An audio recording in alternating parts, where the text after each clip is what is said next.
Well, everyone, we know a lot of information about the next generation Samsung, which is going to be the Samsung Galaxy S24, and there's a lot of information we already know, which is actually pretty crazy. Now, here's the thing. The release date of these particular Samsung phones is probably going to be roughly around the, January 18th timeframe. That's when we could get an initial release date for these phones. Now, that's not going to be the, day it's going to come out, but Samsung has a Galaxy event slated for that day. So it's probably going to come out like a week after or like a couple days after. So probably, I would say January, 26th is probably when we could start getting these phones in our hands, which is going to be an insane thing, and I cannot wait for these phones to come out. So that could be the potential release date of these particular phones. Now, we're still going to be probably getting 3 generations of phones. There was a rumor that the Plus model was going to go away. It looks like the Plus model is still here to stay for the time being. So with these particular phones, it's going to be $800 probably for the base model iPhones.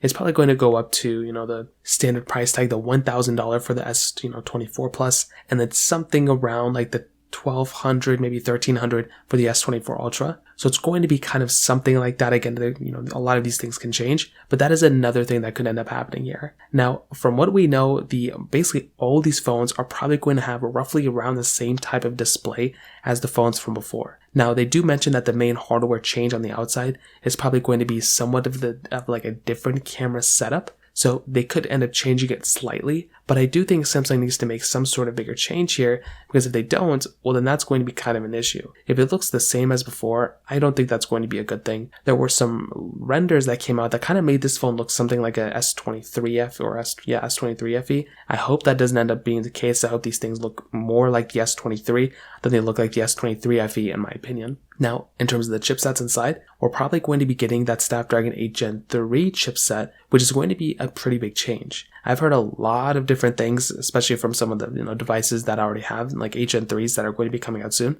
I've heard that these chipsets are great. I have not obviously been able to test any, but the 8 Gen 2 was great, the 8 Gen 1 was great, or it was good enough, but the 8 Gen 2 was a very good chipset, and I'm very happy with the way Snapdragon is kind of improving these chipsets, and hopefully by the time the S24s come out, the 8 Gen 3s are optimized well enough, and they have a lot of capability, so then when we get these phones, we can just be well enough, and hopefully they don't have any like crazy throttling issues or anything like that. On top of that, it looks like there could be slight changes for some of the batteries. Now, I really hope they don't go down in size. There are some rumors stating that it could end up being down for some models and bigger for some other models. It looks like the S24 may actually end up giving us a bigger size battery than the previous generation, which is going to be very, very good. I'm very happy about that. So overall, those are pretty much all the things that we know about the Galaxy S24 as of right now. If you have any other thoughts or questions, let me know in the comment section below. Hit the like button, that would mean so much, but definitely hit that subscribe button. More importantly than everything else, I love every single one of you guys. Hopefully I'll catch you guys in the next video.